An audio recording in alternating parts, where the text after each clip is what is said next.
This is the I Read Comic Books podcast. I am your host, Mike Rappin, and for this very special bonus minisode, I am joined by comic book extraordinaire Phoebe Xavier. Phoebe, thank you so much for being on the show.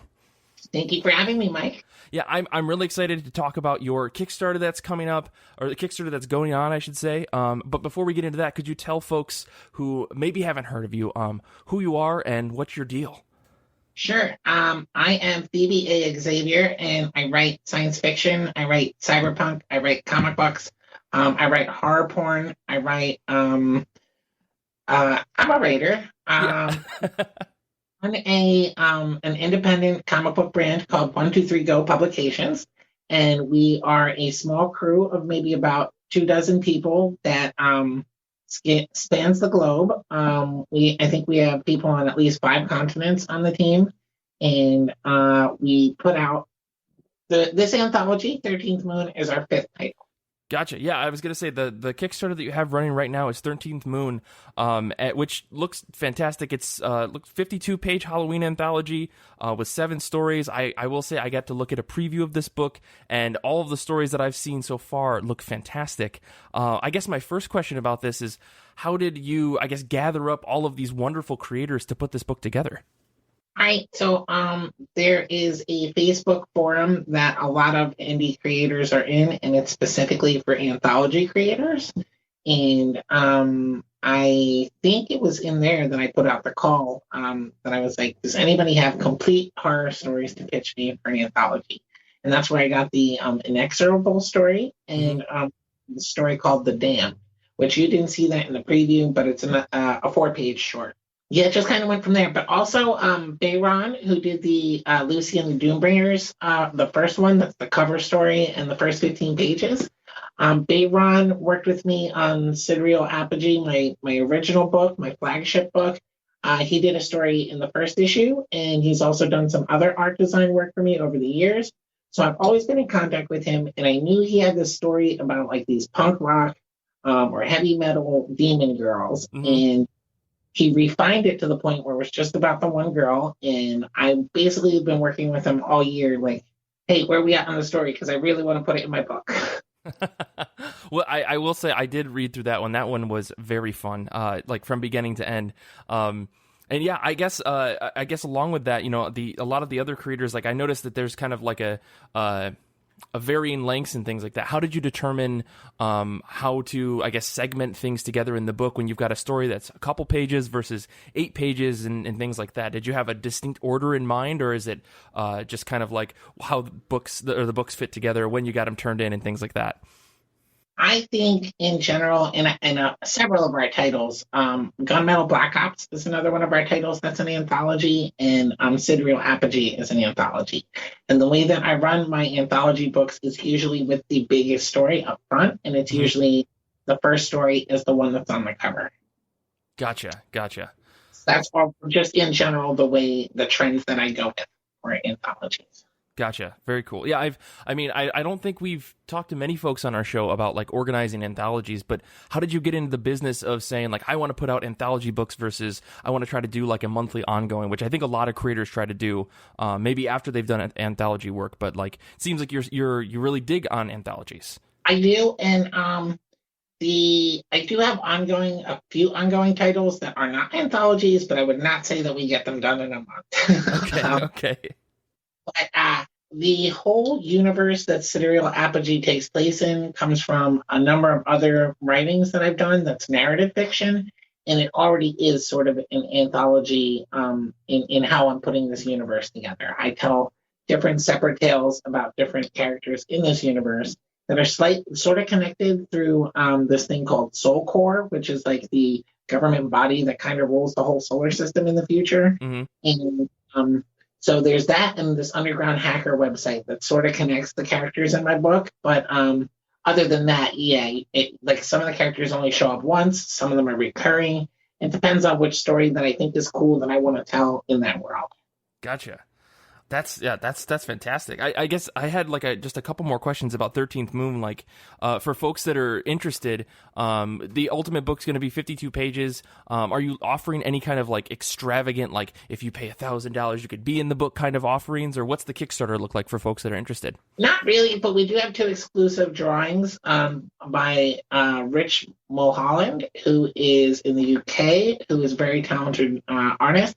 If you look at our updates, you can see the sketch of one of them. He did a sketch of like a pinup sketch of Lucy from Lucy and the Doombringers. Mm-hmm. I think we're charging $150 for that one, but that's like a one of a kind. You can never get that anywhere else, sort of thing. And he's doing that again for our character Malik. I think we have another one up there that is an exclusive that you can get the one of a kind drawing of Malik.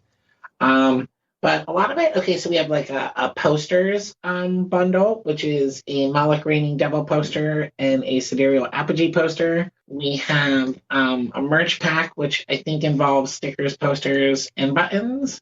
We have t-shirts. We have a t-shirt offer. We mostly got all those things printed ahead of time, too, so it's not like we're raising the money to print that. Like, I have it sitting in my room right now. Right. I've run one Kickstarter in the past, and I think that was the thing. We were like, I just bought all this stuff in advance, and I'm pretty confident that folks are going to get it, and I'm excited for them to get it in their hands.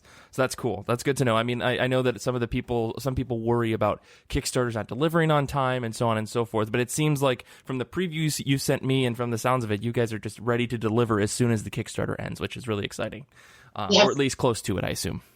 Yeah, and the other really cool thing about it is I'm working with, we publish most of our books with Kablam, and it's Kablam and Indie Planet are like a joint venture. So they have a Kickstarter sort of promotional deal or whatever, where I just turn over the lists and the addresses of the people that promoted the project, and they just send it directly to them. I don't ever have to receive anyone else's copies of the book to remail it. Oh, nice. That's fantastic. It's like, I think with how prolific Kickstarters have been, it's like, it's no surprise that companies like that exist. That's really handy.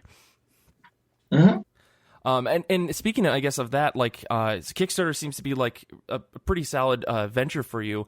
Why not something like Indiegogo, or have you worked with trying to get things into the Diamond, I guess the Diamond listings and things like that? Or do you think that like Kickstarter is the way to go for this kind of stuff?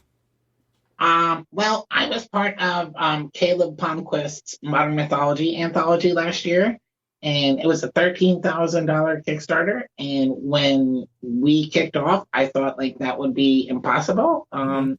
We did it. We made like $13,500 or something, and it was being a part of that and seeing how he did it taught me enough about the Kickstarter process that I felt that I could put a book together. Gotcha. Yeah, I mean, I'm a huge supporter of Kickstarter books. It's like one of my go-to things. Like every week, I'm on there just to see like what's new, what's coming out, what's exciting. So I mean, I totally understand that. It seems like, I don't know, the thing that I've always enjoyed about it is just that like Kickstarters usually always fulfill, especially when it comes to comics, and there's no like weird like gimmicky stuff when it comes to Kickstarter books. It's just like you get what you're paying for. You don't have to worry about hooks and cliffhangers and all that stuff, like, because usually it's a lot of a book all at once. But yeah, I'm glad to hear that you've had like multiple successes so far with Kickstarter. This is the time I've spearheaded it as like I'm in charge of the project, so it is still a learning experience, but we're doing really good. We're just about at 50%, and we have 22 days left. Yeah, that's fantastic. I think when this airs, it might be a couple days closer to the actual end date. But yeah, that's great to hear. That I think that's like good building from my understanding. Invested it right now. So yeah, I guess beyond the Kickstarter, I know we kind of talked a little bit about some of the other work that you've done with 123 Go Publications, but how did that whole organization come together? Is it just like you've got ideas for books and you reach out to creators, or do people come to you with ideas and things like that? So I do solicit stories from other people. I have a couple other writers working with me right now.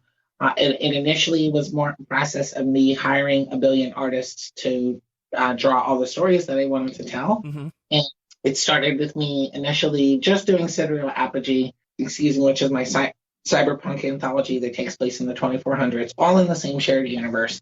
And I think from there, I got it in my head that I wanted to do a spin-off book. I wanted to do a superhero book.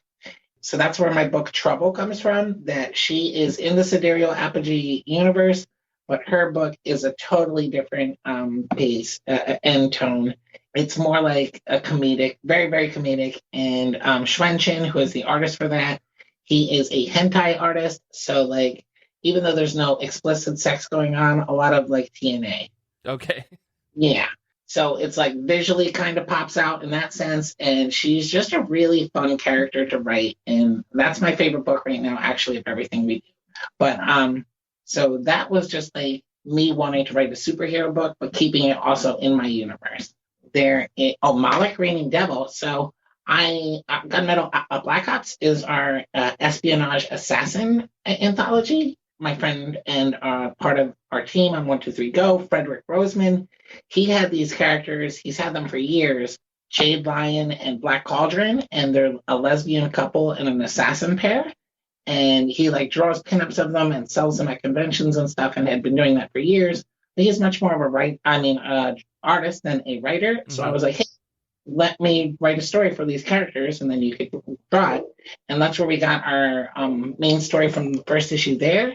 But also at the same time, I was soliciting other people like, hey, does anyone have an 8-page story that we could put in the back of the book? Right. And that's when Jeffrey Haas pitched me the story about this angel that has to go to hell and assassinate Lucifer. Oh. And so at the end of the story, he succeeds. And so Jeff came back and he was like, hey, so I have like a 5-issue limited series to tell the rest of the story what happens after he killed the devil.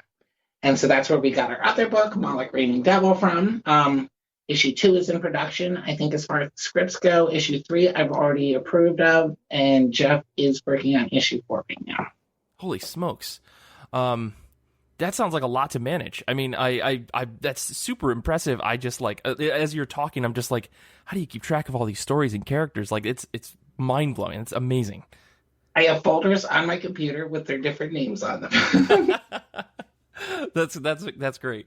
The next thing I wanted to go into was, I guess, with this book, the 13th Moon being like a horror anthology, did you draw from any particular, like, I know I saw your name was on a couple of the different books and stuff as writer or letterer, and as someone who's, writing comics, especially in like a horror series, did you draw off of any like horror movies or any other older horror stories or older horror comics as inspiration for anything that you've worked on? For me, okay, so for my involvement in 13th Moon, it's mostly been the organizer, editor-in-chief, although I have done a lot of the letters too. Right. But the only 2 stories that I had any creative input on, like direct creative input on, was my story, Escape Pod, and Bayron's story, the Doombringer story, the cover story, because I helped them rework the script a little bit to make it a little funnier. So those are the only 2 things I had direct input on. And for comedic horror influence, I was going to reference, what is that movie back in the like 90s or 80s where like Wolfman has nards, they kick the Wolfman in his junk or whatever. Monster Squad? Is it Monster Squad? It might be Monster Squad. I'm not familiar with this. I'm sorry. Oh, it's cool. I'm like 43 years old. I saw it in the theaters.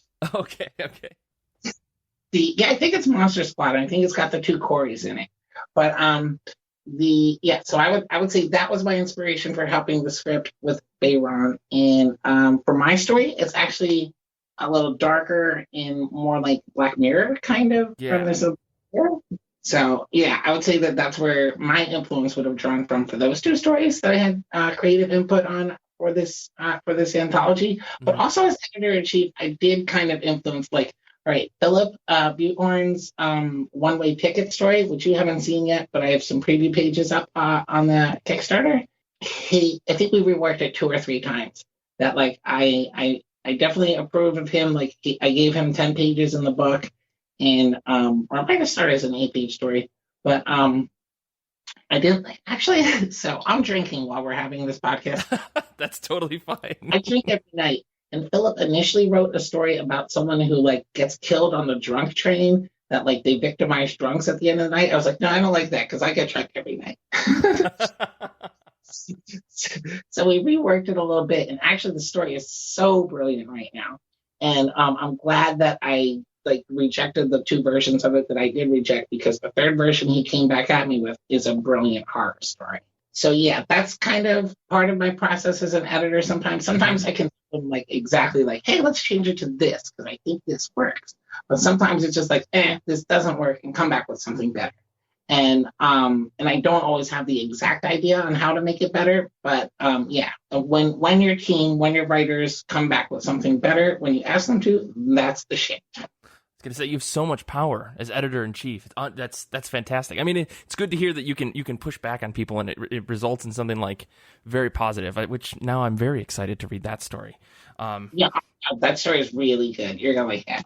Fantastic. I mean, so I guess beyond the Kickstarter, have you been, checking out anything in specific for like the Halloween season to get yourself amped up for the end of Halloween? Or have there been any comics or any horror things that you've been consuming that like have really gotten you jazzed for the season? Honestly, not really. On TV and stuff, there's been kind of a shortage of good shows. But I think it's called Into the Dark is a Hulu series I've sort of been watching lately. That has a lot of horror. It's a horror series, but it's more of an anthology that's based on each one is themed around a holiday. But they're really, yeah, and they're like 90-minute per episode, so it's like a whole movie. So to watch a season, it takes a month. Oh yeah, I mean, unless you're one of those people that can just like binge watch something in a weekend, which I don't ever understand. But to each their own. I used to have, well, I mean, certain shows, it depends. Like, I would sort of do that. Like, Umbrella Academy season 1, I think I watched it. Oh, gotcha. But I don't always binge. It depends how much the story draws. Yeah.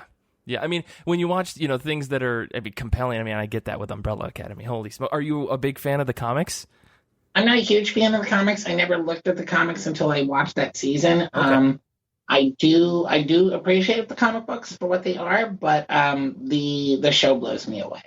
Yeah, that first season, I haven't finished the season, but from what I saw, I mean, holy smokes, it was amazing from the beginning to, I think I got about 2/3 of the way through, and then stopped for some reason. Which, thank you for the reminder. I think I should go back and finish Umbrella Academy. Season 2 is just as good. Yeah. Okay, well, that's good. That's good to hear. I guess I guess we're kind of in the middle of the pandemic of the world. So I gotta ask: are you missing convention season? Are you a big convention goer? I never have been, and actually, okay. So for a good portion of my life, the last 2 decades, about 14 years, I lived as a nomad hobo traveler, and initially when I was young enough, I used to just live on the streets, sleep on the streets. But as I got older, I more had a network of friends that I could couch surf with. And so the last 4 years of my life, I was mostly in Florida, but it was always bouncing around to like different people's houses. And I moved back to Pennsylvania, which is where I went to high school, and settled down in a place on a lease with a job and all that, just specifically to be able to do conventions around New York, New Jersey, Pennsylvania. Oh, okay. And then COVID. But yeah. So I was at that phase in my independent comic book creator sort of career that I was like, it's important for me to take all these books that I've been making and just show up at a convention with stacks of them on a table.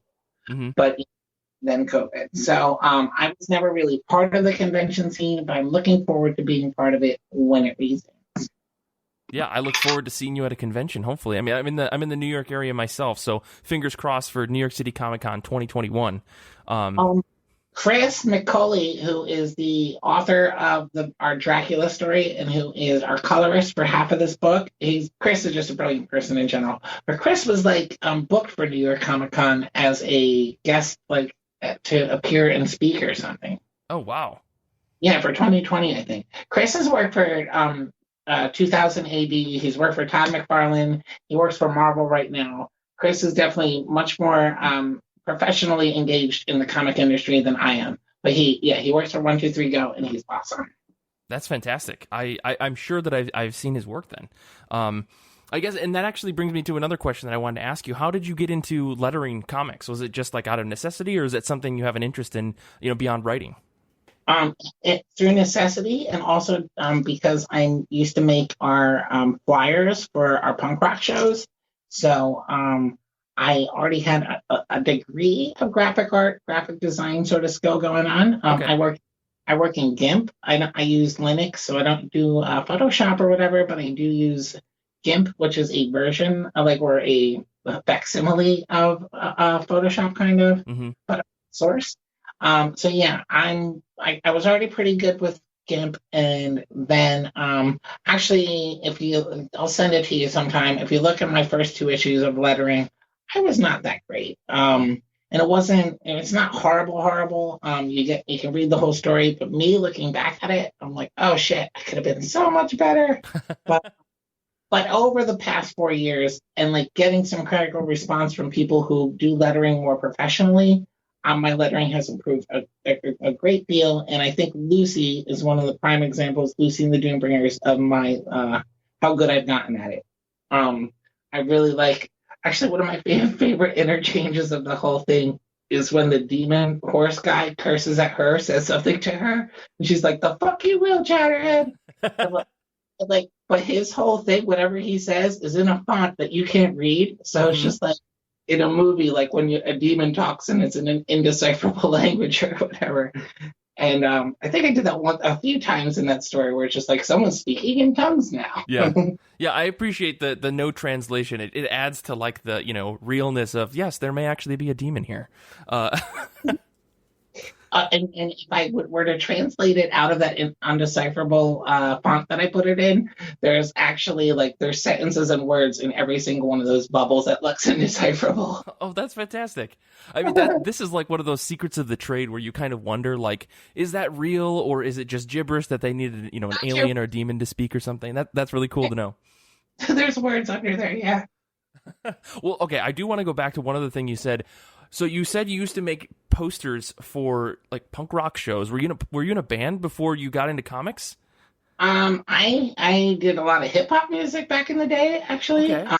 I personally, as a solo artist, performed a bit, but I was a part of a number of different do-it-yourself DIY indie punk houses where we would throw shows. And so for years out of Illinois, I was part of a place called Disaster House. And yeah, I did the flyers for maybe like 2 years in a row that I did most of the flyers for our shows. Holy smoke, that is fantastic. Are there bands out there that you would recommend to the folks that came out of these houses that you were in? Aiden McLean, I think his biggest or his solo act is the Led Zeppelin reunion tour. I think he's really good to check out. Garbage Men, Nick he still prints all my pins to this day. Shit, that'll be part of my March package. He also just printed a bunch of Biden Harris 2020 buttons for me. Nice. His band is called Garbage Men or Garbage Man. There were a lot of really good, a lot of good bands that came through our scene in our house, and actually just Rockford itself. Rockford, Illinois, is where that house was. Okay. Had an astounding amount of really good musicians. And I think maybe it's because there were a couple venues around that, provided a space. Like, hey, you got a band, you can play. Mm-hmm. 30 to 200 people are going to show up and rock out. Right. I mean, I was gonna say, I feel like for some reason, there's something about like the Chicago area that, right? Because Rockford's pretty close to Chicago, right? It's about 100 miles west of there, but yeah, for sure, we had Chicago bands all the time. Yeah, I the only reason I bring that up is because I knew some friends in college who like had a house like that in the Chicago area, and they would just like bring in any kind of band. They're like, hey, we might fill this basement up with 100 people, or it's going to be the 3 people that live in the house, and then maybe 4 other guys that show up. I love that kind of scene. It's so exciting to actually be at one of those shows. So it's really cool that you were a part of something like that. I really admire that, like the people that were able to put those shows on. Yeah, no, it was a lot. It's always been a lot of fun to do things like that too, like being part of the booking end of it. Mm-hmm. You get to meet tons of bands as they're getting more famous. Apes of the State is another one that I would recommend. That we had Apes of the State play. April Hartman is a friend of mine from Lancaster, Pennsylvania. But yeah, I didn't know her from Pennsylvania. We just knew that they were a band that wanted to play at our house, and I think she's living back in Lancaster right now. Can't do touring with COVID, but that's a good band. You should check them out for sure. Awesome. Well, I guess we're running a little bit out of time here, so I guess is there any last minute things you want to mention about 13th Moon before we wrap up here? $5 for a digital download, $13 plus shipping. That's like $16 in America. And a lot of cool, weird other things that you could buy from the project. And we appreciate any and all support. If we are not above 100% right now, please, please, please, please drop $1 in the bucket. If we're already above 100% by when you hear this, then thank you so much for supporting us. Fantastic. Well, Phoebe, this has been a ton of fun chatting with you. I guess where can folks find you on the internet if they want to reach out about maybe questions or anything about 13th Moon or all the other stuff that you have at 123go? So 123go Publications is our Instagram. You can find us on Instagram, 123go Publications. I'm running that account now. And on Twitter, I am at Aurora_Phlox, PHLOX. I think we have a Twitter now. Jeff is running a Twitter for us too. That might just be at 123go Publications. But my personal Twitter is Aurora Phlox, and I mostly am there to talk politics, although I am doing the Kickstarter on there now. So yeah, if you want to follow me as a person, I am very engaged with politics. Okay. Well, cool. I'll make sure to put all that stuff in the show notes.